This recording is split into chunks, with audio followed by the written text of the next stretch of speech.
Hi,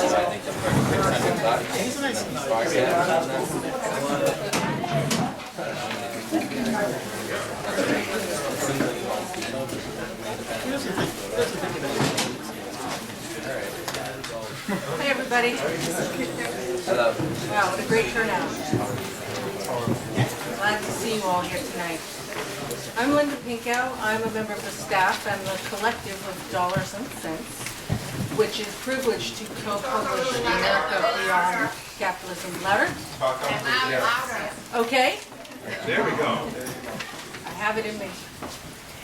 Dollars and Cents is privileged to co-publish America Beyond Capitalism along with the Democracy Collaborative. And our table is back there. We publish magazines and books in addition to the one that we'll be talking about tonight.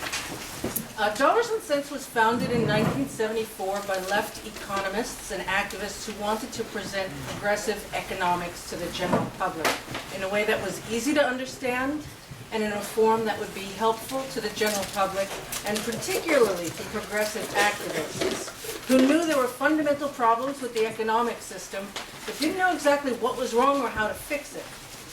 And America Beyond Capitalism fulfills our mission exactly. When Gar wrote the first edition of this book in 2005, a lot of people did not think that our economic system was in crisis. They couldn't believe that new democratic economic structures could replace monolithic corporate control, and they couldn't believe that citizens of the United States of America would start a movement against corporate power. So obviously this is a great time to republish this book. It's a very perceptive book written by a man with a great deal of foresight. Gar Alperovitz is the Lionel R. Bauman Professor of Political Economy at the University of Maryland and a founding principal of the Democracy Collaborative. He's a former fellow of the Institute of Politics at Harvard and King's College of Cambridge University. He's served as a legislative director in the U.S. House of Representatives and in the U.S. Senate, and as a special assistant in the Department of State. He's the author of several books and numerous articles in the scholarly press, as well as the mainstream media. But Gar's not just an academic. He worked with steelworkers in Youngstown, Ohio in the 1970s when they were facing factories closing there. He also worked with the Mississippi Freedom Democratic Party and Dr. Martin Luther King Jr. in 1964. And he was an activist against the Vietnam War. One of the lessons he takes from all of his diverse experiences is that social change takes time, and sometimes it's quite unexpected. Even though right now many of us are feeling we're in the middle of revolutionary change, Gar is cautioning us that we've got to be in it for the long haul. And nevertheless, this seems to be an exciting moment in what Gar calls evolutionary reconstruction of our nation. So please welcome Gar Alperovitz.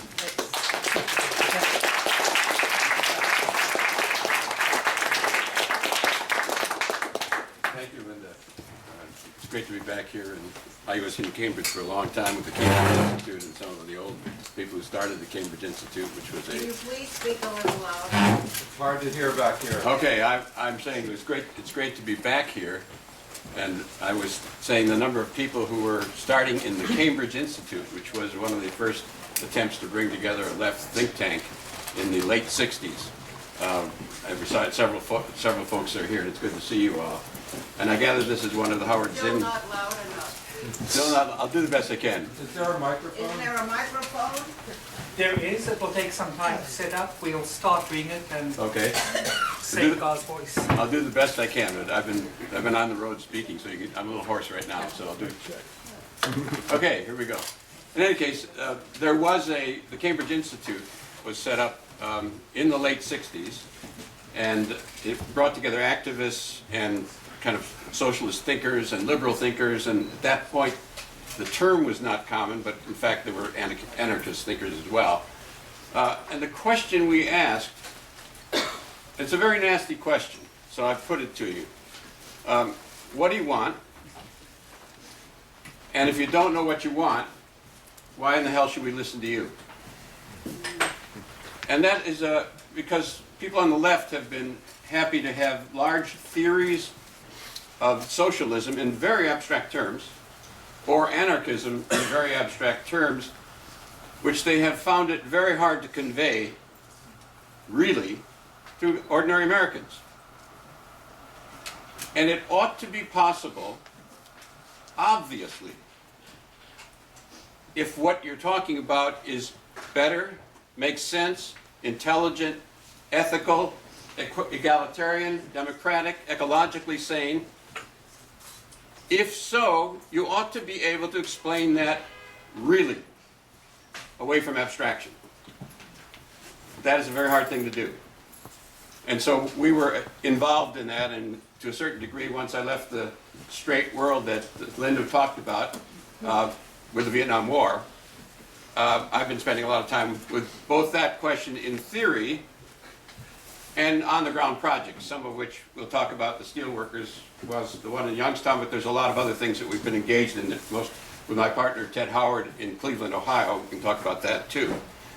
But I want to say, well, I think this moment in American history, I wear a hat as a political economist and historian. I've written about Hiroshima and the bombing.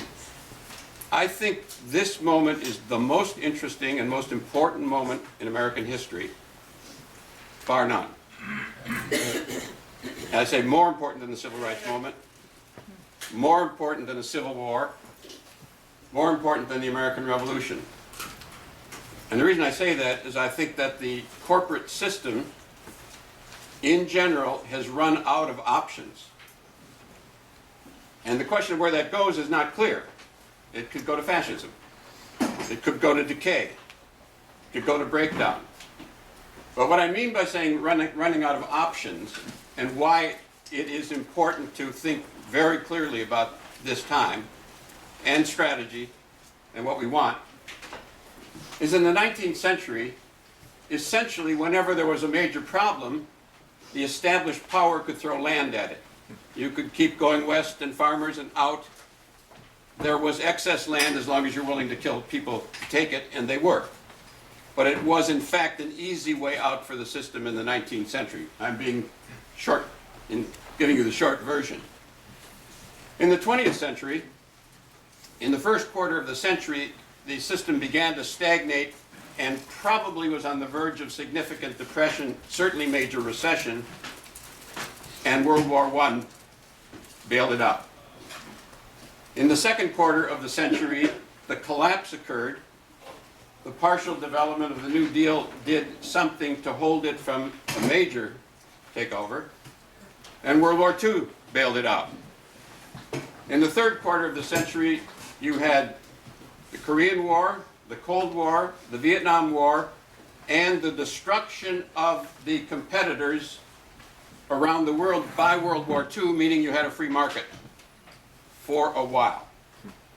And since the 1970s, that system has been decaying. The very large order military spending we now have in Afghanistan, Iran, and the military budget is still of the order of 4 or 5% of the GDP. Not nearly enough to balance the system. It was 14% of the Korean War. It was 42% during World War II. In the second quarter of the second century, the century we just left, my argument is they're running out of war. And I mean that analytically. That the military budget is now at 4%, 5%, and declining, with the American people resisting at the 4 to 5% a military Keynesian solution to the problem.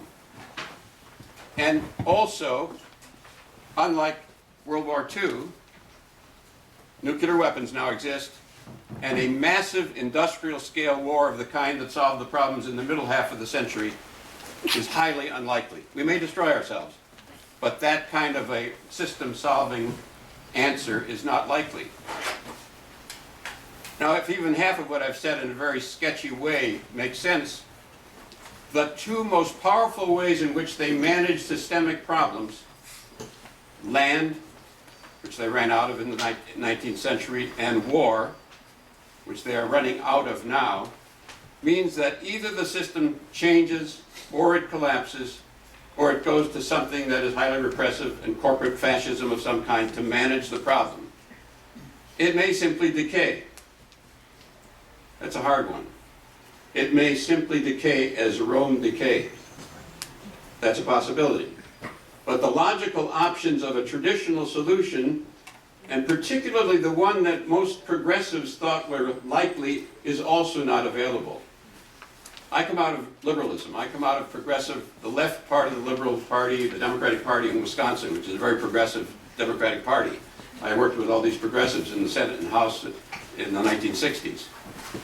The whole theory of that politics, and I will take whatever I can get. There's a lot of people in pain. I am not against what can be done through liberal politics if you can get it. The whole theory of that politics basically was based on labor unions. That is to say, in all of the advanced developed world, social democratic parties and liberal parties in the United States had power to the extent they had an institutional base that could organize money and people to balance the system somewhat. And that system was the labor union. In Europe, in Europe, the high point is Sweden, with 85% of the labor force organized. One of the results of World War II, the Great Depression, and the middle part of the 20th century is we boosted labor union power from about 11% in 1929. It peaked at about 34% in 1945-46. The American labor movement's always been weak, in significant part because of racism in the South, and also the scale of the country, and many other reasons that labor historians have shown. But in terms of world power, it is extremely weak labor movement. And that was the core of liberal political power. It has gone down now from 34% of the labor force, now down to 11% total, depends whose numbers you use, 11.5, and about 7% in the private sector. So the traditional liberal solution to try to balance the system, the one I came out of and many people here still agree with it, and what I will take as much as we can get, that system is also in decay. Think about it. It is an extremely odd, the most powerful corporate capitalist system in the world, no longer has the available mechanisms of land and war, and the balancing mechanism of the labor union prevents a social democratic solution, though it can help. Very unusual. Very unusual. Very hard to grasp. Second element. In the 1930s, taking all of the structure of the economy together, government amounted to about 11% of the GDP, 1929. Very small government sector. That's federal, state, and local. It's now about 30 to 33%, depending upon where the GDP is. So you have a significant government sector, but not a very good one. And what it prevents is the collapse of the 30s. 'Tis a puzzlement. A system that doesn't collapse, but doesn't reform. Doesn't collapse because there's enough floor. You can have a massive recession, and you can have stagnation, and you can have decay, but a sharp collapse that would bring in another New Deal is highly unlikely. And indeed, if there were one, it might break the right, not the left. But it's a very odd system of stagnation and decay and stalemate. What you're seeing in Washington now is the symbol of a system that neither reforms nor collapses, but decays. Very painful. Also, very interesting analytically. And here's one of the first propositions I'm going to suggest to you. The system that for a long period cannot reform and cannot advance, one of the things it does, and it has done it in spades with the occupation movement, it brings forth an understanding in the public that something profound is wrong. That's a big deal historically.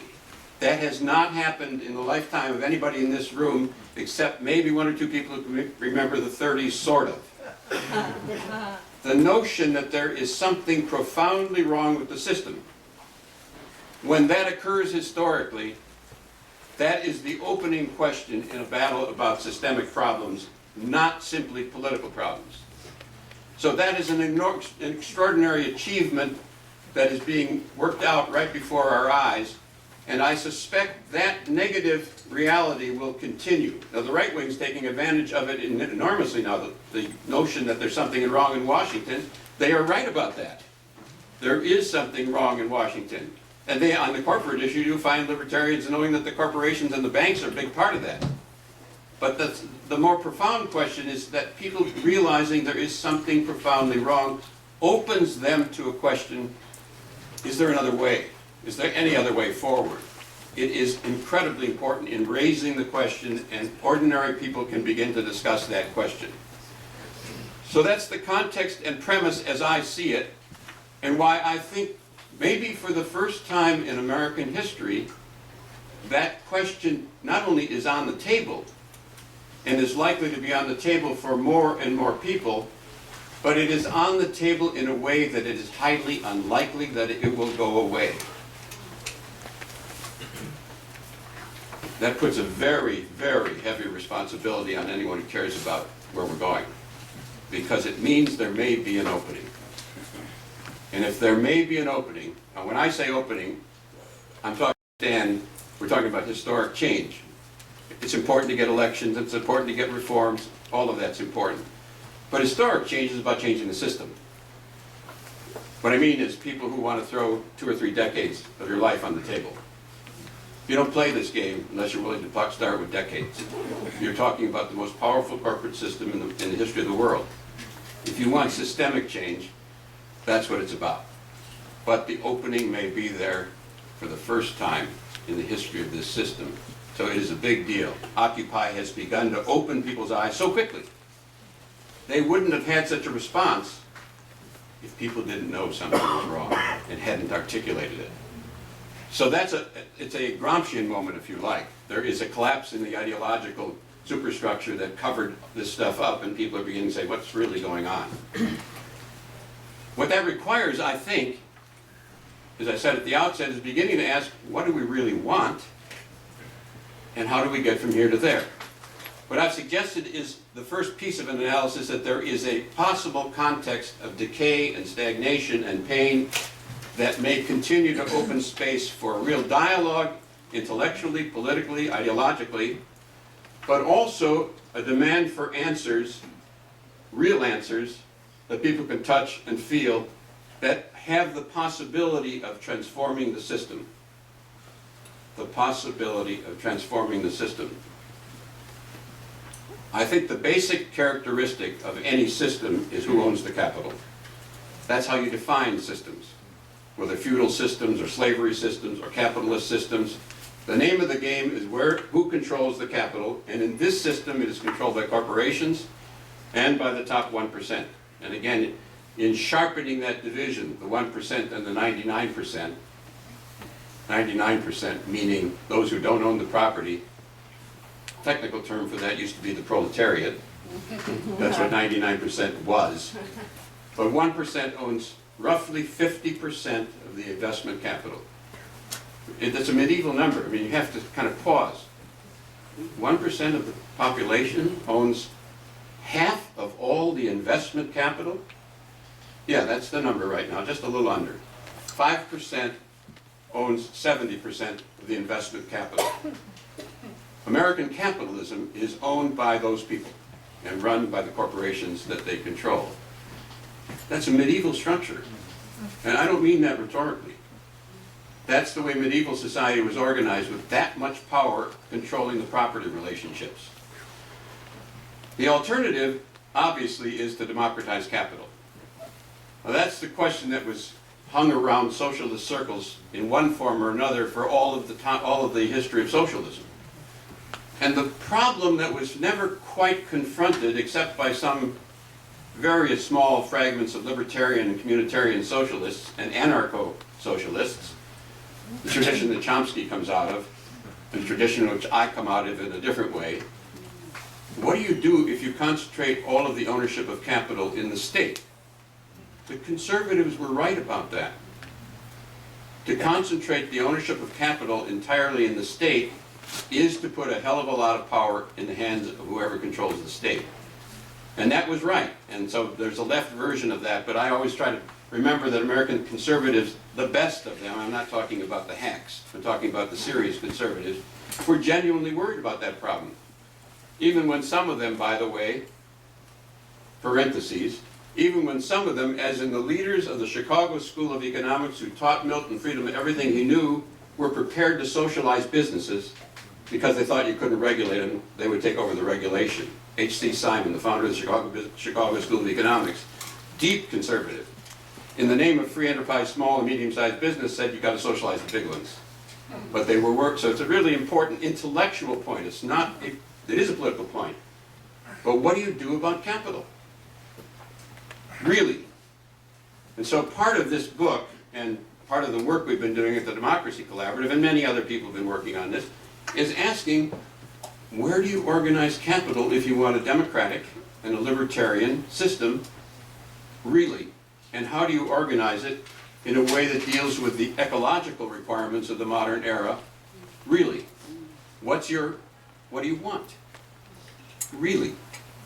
So part of the reason I wrote this book, and it's come out of a lot of work with many other colleagues, is to say, we think this is an important starting point, the argument of the book, but that is our question for all of us.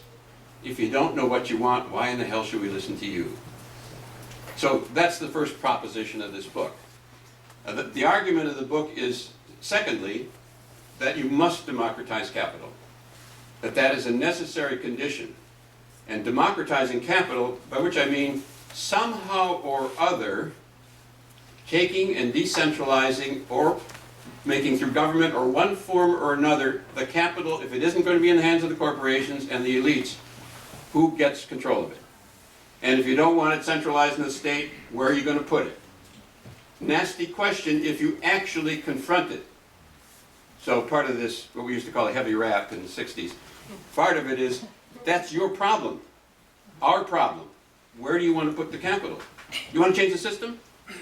Where are you going to put the capital? Who gets to own it? Who gets to control it? The state? Businessmen? The corporations? Small business? What? So one of the things we've been really trying to do is track the alternatives in the real world as well as theoretically. So I want to give you just some information on this and then tell you about a couple experiments, and then we'll go back to theory and then back to politics a little bit. If you look at what's happening just beneath the surface, which the press does not cover,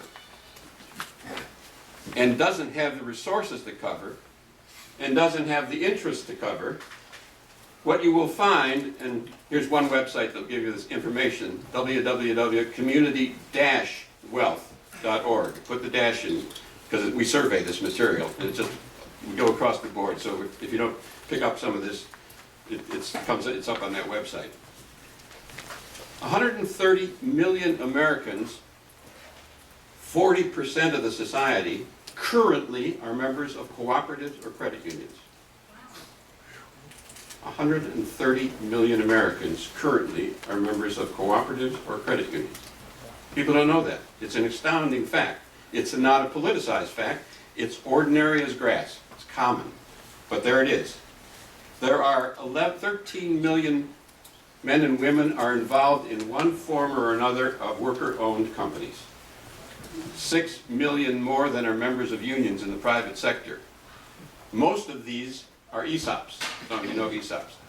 And most ESOPs have a lot of problems. We can talk about it. But what they do is change the ownership of wealth. That's 6 million more people than are members of unions. And what is really interesting, and again, the press doesn't cover it, if you look closely what's happening in the ESOP movement, there is a democratization process going on and a unionization process going on within that system. Very interesting developments that are hardly touched by, and most often dismissed because the ESOP has so many problems. We can go back to the problems. But there's a process underway in many of them that is slowly looking into whether that institution can be changed. There are about 4,500 neighborhood corporations. There are a couple thousand social enterprises which use profits from some form of socially owned business for some social purpose rather than for profit making.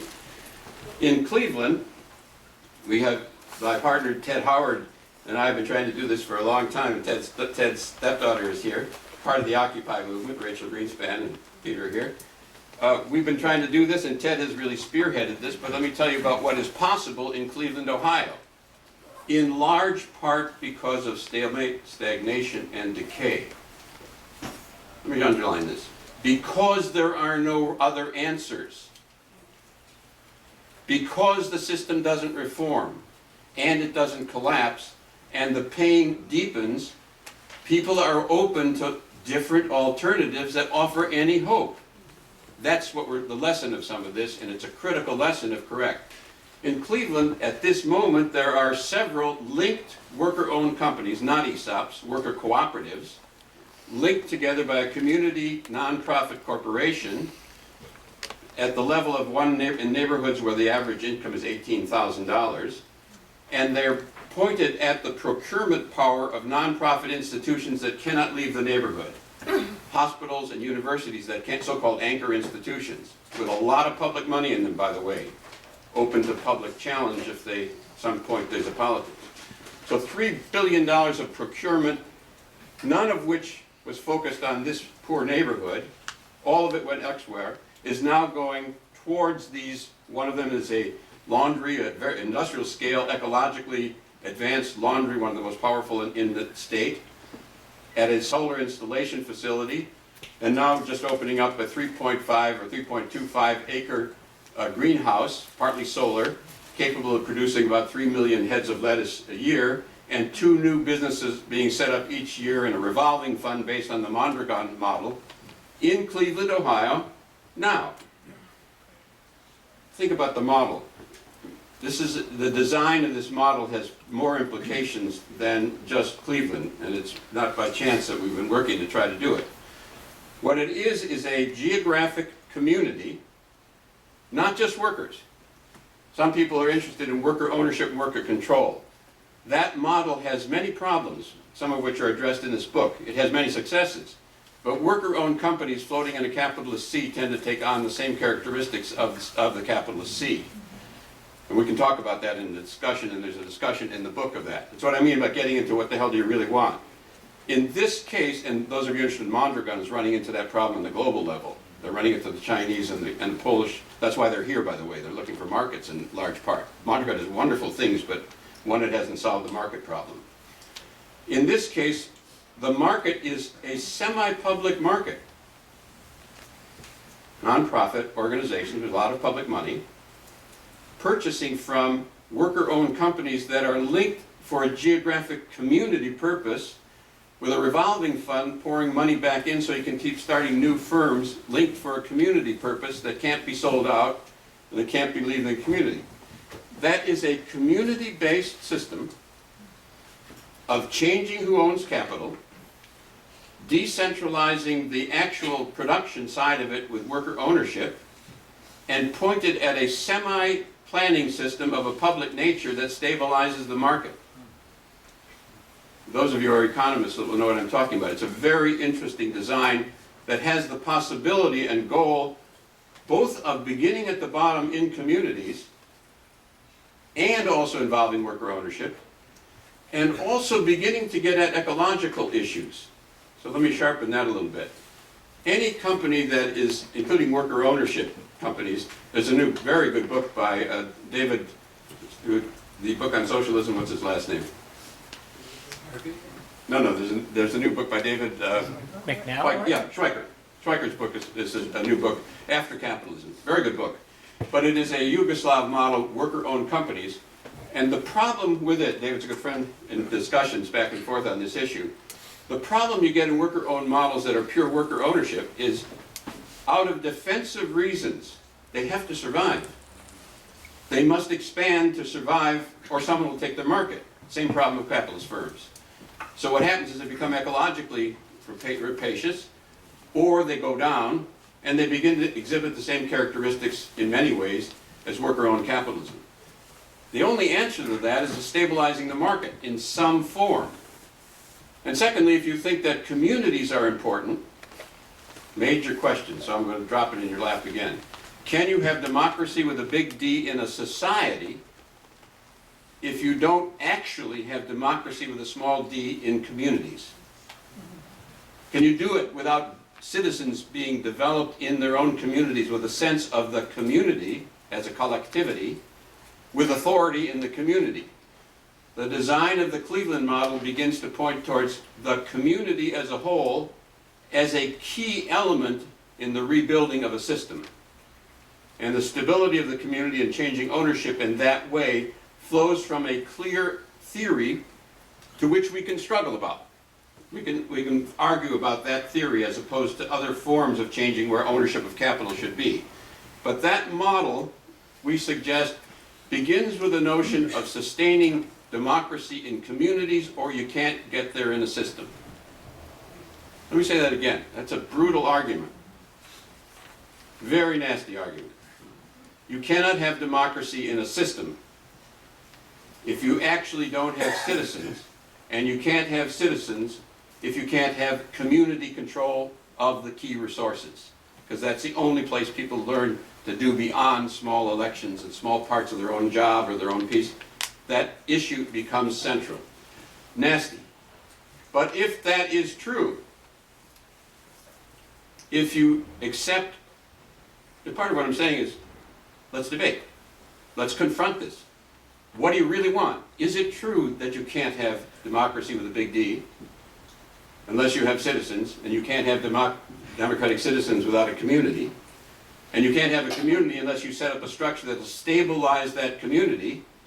You have begun to outline what are the beginning structures of a different system that is community sustaining, libertarian in that it is open rather than a state controlled. You can also have small businesses in that community. And in Cleveland, by the way, left, radicals, liberals, anarchists, and the small businessmen support this collective ownership because it's good for the community. Very interesting politics shifts when the answer changes. But in terms of what we want to talk about, the theoretical problem can't be ducked. And you can't do it in rhetoric. If you don't like what I just said, or we could elaborate, I hope I can elaborate it more than I'm sketching it here, then the answer is, all right, what do you want? That's a question not for the public, that's a personal question, that's an existential question. Why are you in this? What are we doing? What do you think you want? And if we haven't answered that question clearly, then you can't really talk about systemic change. You can talk about protest, you can talk about raising issues, all of which